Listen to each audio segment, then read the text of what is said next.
Doctors have warned for a long time that an infectious disease anywhere is potentially a disease everywhere. Case in point is the global spread of HIV/AIDS. Another case, SARS, severe acute respiratory syndrome. It was discovered in China in February 2003, and like the current coronavirus epidemic, the government had to build special hospitals. Before SARS was finished 6 months later, it had spread to more than 24 countries, mostly through air travel. Toronto was especially hard hit, with more than 400 cases and 44 deaths. Air transportation network is the main pathway for a global disease spread. Think of all the things you and tens of thousands of others touch at an airport and in an airplane. A study from the Massachusetts Institute of Technology shows that very few people in an airport have clean hands. And if we want to slow an epidemic, we have to have clean hands. First of all, we try to calculate if the rate of hand washing around the world. Previous studies showed that 70% of people wash their hands after using a toilet.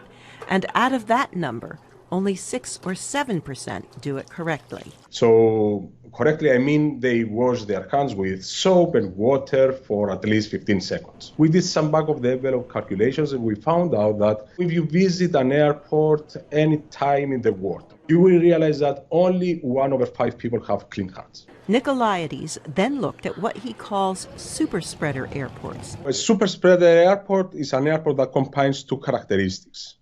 The first one is that has a lot of traffic, transfers a lot of people around. And the other characteristic is that it's connected with many other airports, with many other international flights. These airports are basically the 10 largest in the world. John F. Kennedy in New York, Los Angeles International, London Heathrow, Hong Kong International, Beijing Capital are among them. Airports and airplanes are close, confined areas with large mobile populations who have dirty hands. Nikolaides calculated that if 60% of travelers had clean hands, the potential to slow a global disease rose to 69%. But even if just 30% of travelers had clean hands, the spread of disease could drop by 24%.